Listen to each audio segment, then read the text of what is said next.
At independence in 1960, the huge human and natural resources across the regions that made up Nigeria stood out as strength for an evolving country. But these were soon to be tested in what many now refer to as one of the bloodiest civil wars in history.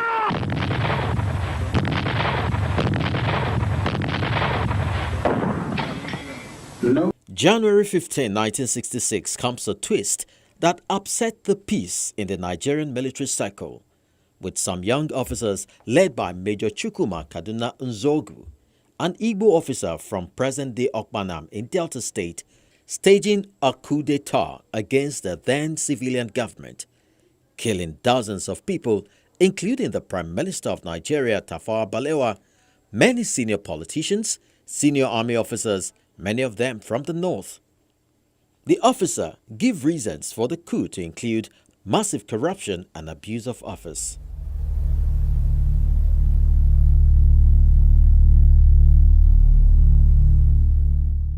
General Johnson Aguiyi Ironsi, who was the most ranking military officer, then assumes office.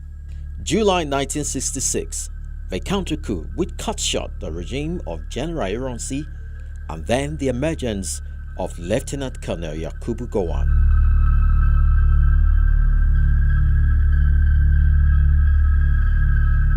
Earlier, during the riot of May 1966, thousands of Easterners, mostly Igbos, were killed in many northern cities, especially in Kaduna, Kano, and Jos.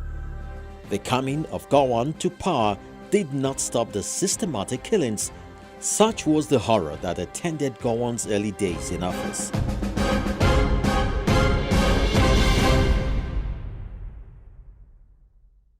By the end of 1966, thousands of refugees who were pouring into the east returned with tales of horror. A decision was then taken that soldiers and civilians should return to their region of origin. At a summit in Benin, the permanent secretaries presented a paper to Gowon that all the 4 regional military governors be replaced and new regions created to form 12 states in the federating unit. Although Ojukwu was absent at the meeting, he rejected the outcome and declared the Republic of Biafra.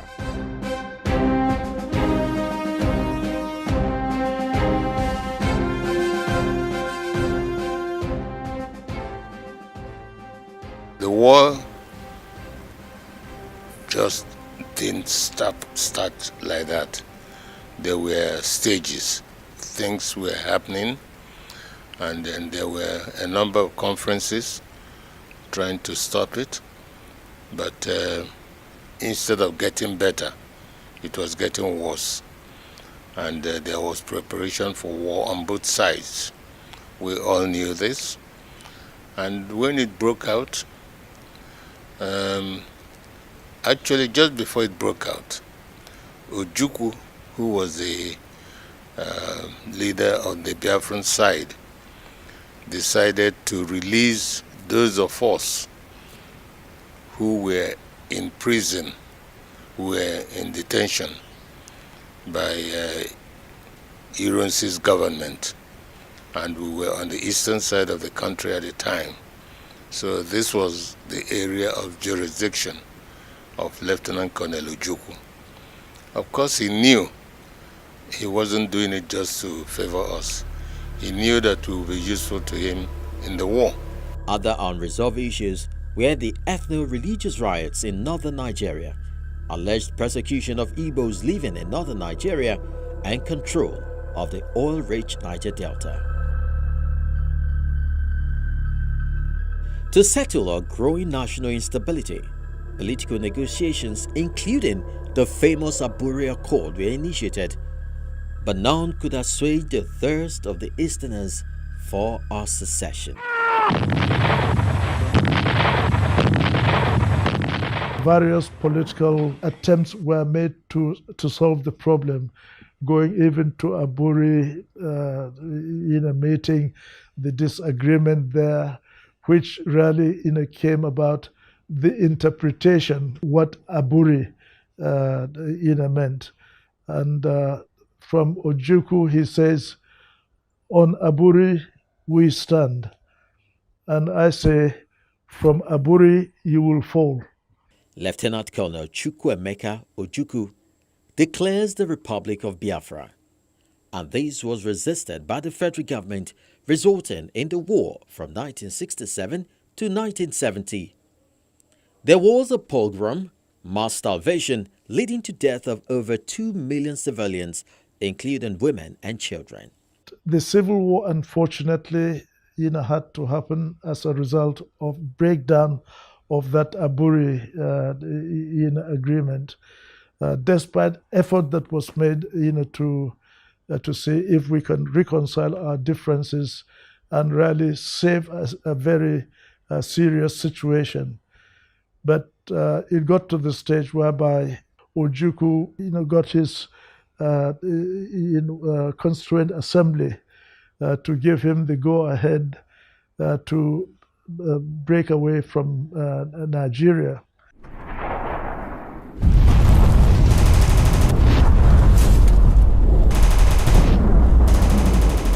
While the Nigerian military had all the firepower to execute the war, the Biafran soldiers largely depended on the ingenuity of its people, who went into research and production of war equipment.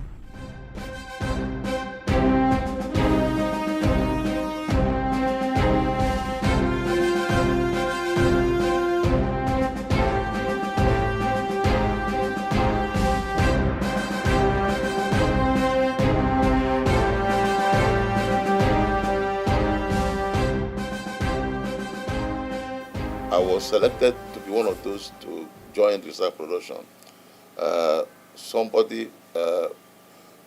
Professor Pius Okeke was in physics. He's a nuclear physicist. He retired. He was selected also, and then one professor there is an energy specialist. Three of us were all who I remember who were selected to work with research and production students. So most of us, I was there. I was part of the team that produced all the bombs, all the rockets, all those equipments. There was another team that was producing armored vehicles. So they are producing armored vehicles.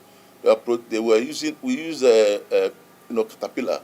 This tractor. This is a caterpillar that runs on wheel to produce armored vehicles. So Biafra produced all these equipments, and then we were able to sustain the war for that period of time. The Eva Valley headquarters of research and production, also known as PRODA, had the best hands, some of whom came from the University of Nigeria, Nsukka. 78-year-old Emeka Onyiso, who witnessed the war, sheds light on how they operated. It will surprise you what they were able to accomplish. One of the most outstanding accomplishments was what was branded Obunigwe. I'm sure you must have heard about it. And various other things. Obunigwe is a cone-shaped, sometimes cylindrical cluster bomb that disperses shrapnel with percussion. They even went as far as not only making these bombs, but providing guidance for quite some distance. And that's not a joke. That's not a joke within the short time they had to make them and use them. We had no option other than to refine crude petroleum for movement. Movement inside Biafra was maintained because our people were able to refine petrol into gas and petrol and the rest of it. The major operational base, the famous Ojukwu Bunker and the Voice of Biafra, now houses the National War Museum, where housing some of the relics of the Civil War, including the very famous Obunigwe. In the army section, you have the armored cars. Then, at the annex is the Obunigwe. The mass killer, two of them flying Obunigwe and in his sitting place. Then these armored cars, majority of them were manufactured by the defunct Biafra. Then some of them were captured by the Nigerians or by the Biafran during the war course, even including the one they captured at Uguta, they call Uguta Boy, and even the one, the gunboat they sunk at Uguta Lake, which is still there. we made a platform to exhibit it until it's brought. So all these ones were war relics. And I want to point out that recently the army came and also helped us to maintain it.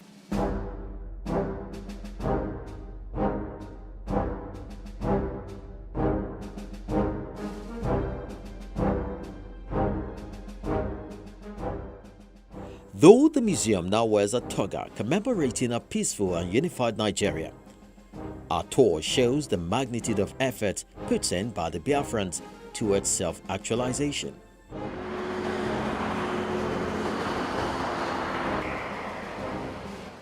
The Biafran army also built an airstrip in Uli in Anambra State, where fighter jets took off and landed. Today, urban renewal and development is kicked in, with numerous houses encroaching. But there are now calls for it to be added on the list of national monuments. When we lost Enugu Airport, of course we had to refer to Uli. We started using it. And because the Nigerian Air Force had superiority over Biafra, that time we didn't have any aircraft. So they could come in broad daylight, start strafing or bombing or doing anything they liked. What we had to do was use our machine guns, and that's no answer. Then we started acquiring aircraft, the one we call mini-coin. They will take off, come to sneak to the target, shoot them, and they're gone. The airstrip, to my mind, and to any good Igbo man, served wonderful purpose for the Biafran survival. The airstrip served as a place through which relief came into this place. Despite the fact that they were pursued, the planes were pursued by the federal troops. The Biafran intelligence unit had to construct what they call a bunker. The first time in history of the world, where they had a bunker so that once the plane lands, it runs into a bunker so that the overriding or intruding plane does not catch it. One of the sore points of the Biafra Civil War is the Asaba massacre of October 1967.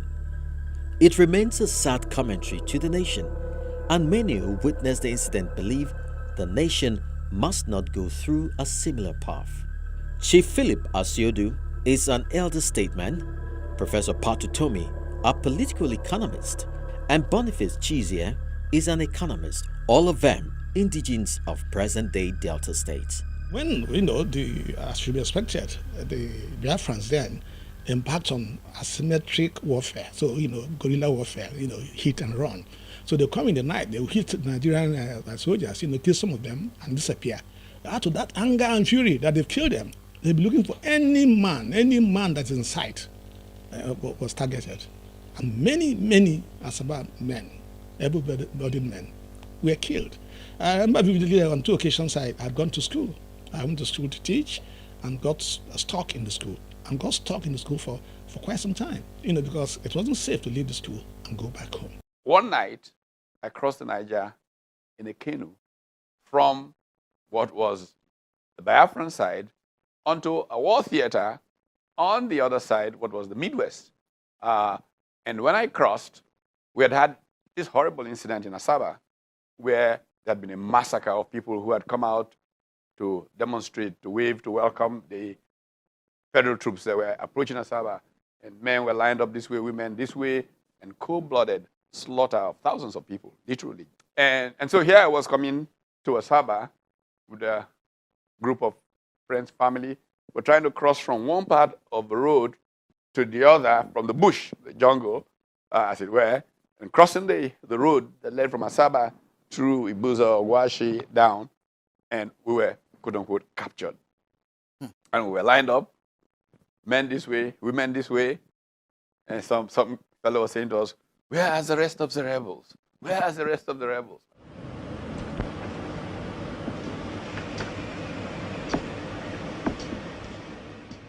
The war ends in 1970 with General Gowon declaring no victor, no vanquished, and instituted what he termed the 3 R's: rehabilitation, reconstruction, and reconciliation. Your Excellency. Glad to see you again. My pleasure. How are you? Very well indeed. Glad to see you again. I, Major General Philip Effiong, officer administering the government of the Republic of Biafra, now wish to make the following declaration. That we affirm we are loyal Nigerian citizens and accept the authority of the Federal Military Government of Nigeria. Materials were given to enable people build back their shacks. But quite interestingly, in places like Lagos, even the people who had properties and gone away, rents were collected, kept intact.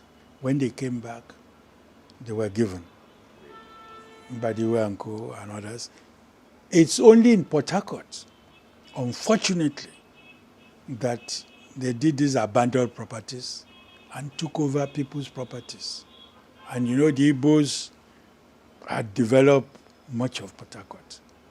That was very, very unfortunate. And we must praise the Igbo man for his courage and resilience. In no time at all, despite the pogroms and all that, they were back in many of these cities. However, this gesture of no victor, no vanquish was not well executed. For me, the Civil War never ended.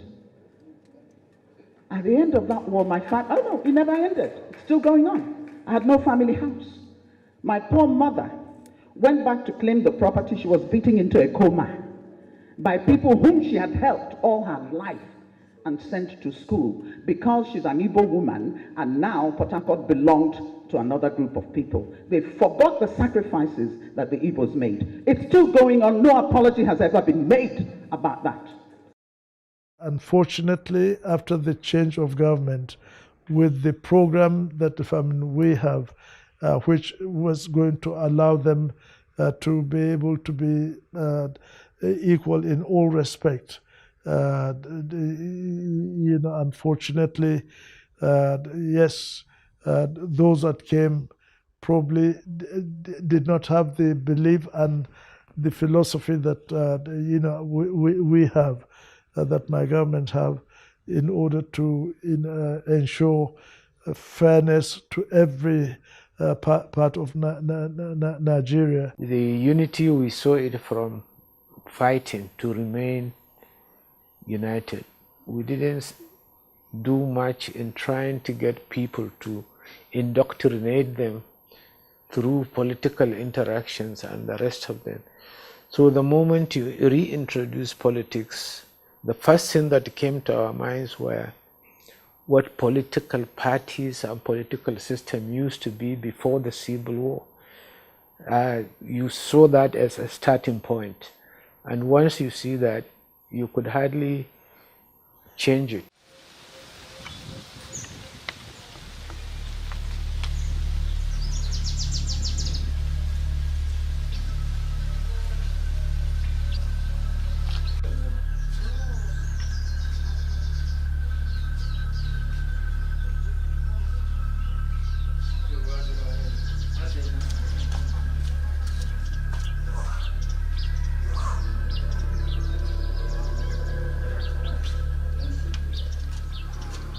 Some of the combatants and commentators believe that not much has been done in the reconciliation and reintegration process. How can I forget the past in this condition? Hunger is a disease. I have no food to eat. I will always tell my children this story for the sake of posterity. Yes. They promised to pay us some compensation. They even asked us to register for it, but nothing has happened since then. They call for a robust political inclusion and infrastructure development in the Southeast, amongst others. It's now 50 years after the war, and the reason for the war are still with us. All we are saying is that those issues that made our fathers go for war should be addressed. When there is true reconciliation, all these remnants of ventilation of anger and people venting their anger from this will downs. 5 zones have benefited to serve within this country in the office of the president. The only way to establish that there is no victor, no vanquish is simple. A Southeasterner that will do what the president of Nigeria by 2023. The people from Biafra, people from the southern region of Nigeria have been calling for roundtable discussion so that we can renegotiate Nigeria. We can discuss about our future as a people. Like I said earlier, we believe in Nigeria. Here in every part of Nigeria, you will see Biafrans. The Igbo people are there, believing that we are one. So how best can healing and national reconciliation be achieved? The challenges we have in this country, apart from the cost of election and what have you, stems from the fact that people stay too long in power. And people do everything to remain in power. Let us do one term. Within that one term, it can go to south, southeast, southwest, north central, this, that, and we start all over again. 6 times 6, 36 years. In 36 years, it's gone round all the geopolitical zones, and we start again. By the time we do that, some other people would have gotten sense of belonging. They would have gotten sense of belonging. The Igbos would have been given the opportunity to test power and then let them now decide whether they want to misuse power and forget about it forever, amongst other things. But give them that opportunity. In 1991, after the return to democracy, Chief Ralph Uwazurike founded the movement for the actualization of the sovereign state of Biafra, MASOB, a group canvassing for the secession and sovereignty of eastern Nigeria.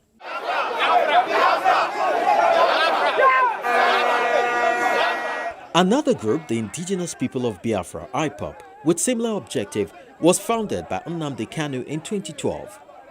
He and his supporters resurfaced the agitation for the sovereign state of Biafra using an underground radio station called Radio Biafra to propagate their ideas. There were also protests, sometimes leading to confrontation with security agencies. In one of the face-off the group had with security agencies in his father's house in Oka, Anambra State, some persons sustained injuries, but government came out strong to deny the allegations, claiming that the group constantly violated the constitution. Eventually, the group was declared a terrorist group and then proscribed. The group has not stopped its agitation, as they now operate more using social media. For him. At the recent Never Again conference, some key suggestions on how to forge closer unity among ethnic nationalities in Nigeria were mooted. Many believe that there is need to address the issue of fairness and proper integration of the people from the southeast. Nigerians have to reflect on the road we have passed. For example, the proposition can be made that we went to war because there was a failure of leadership. And in saying that, I will remind us that the 3 regions were really doing very well. The critical question is, why does Nigeria wobble so badly in spite of experience that should be driving it forward, and what can be done about it? I think we can list reasons to include 1, a mistaken view that Nigeria is about how much you can extract from the national cake. A cake to eat makes poor tomorrow, but producing makes rich always. There is a duty that each and every one of us has. It is the duty to believe that it can be different, and that if we can dream it, we can make it happen. We are already in a crisis. If we in our sober deference to reality, find that we can no longer hold together as one country, then let us together peacefully find a rational solution. And let us never again plunge into any kind of war among us. That leadership, on whichever side, is about to repeat, yet again, the ultimate folly of sacrificing 2.5 million lives on the altar of absolutes, any absolute whatsoever. We should borrow that African-American credo, paint them on prayer scrolls, flood the skies in their millions with kites bearing that inscription, and balloons that read very simply, African lives matter. Another issue raised is the need for the present leadership to consider merits in appointments as a way of national reconciliation. By now, there is no ethnic group, there is no group in Nigeria that does not have very qualified persons. We should go back to merit. We should go back to merit in addressing issues. The idea of a geographical disadvantage, and it doesn't fly anymore. The entity called Biafra no longer exists as Nigeria has once again become a one united country. But the lessons from this war must always guide the leaders and the citizens of the country in the act of governance, loyalty, and commitment towards upholding the vision of the founding fathers. No part of this country must feel deprived enough that it will have to resort to war. And one way to start is perhaps the issue of constitution review, adoption on merits in appointment, and the issue of Igbo presidency. These may just be a few reasons for the Igbos to feel a sense of belonging.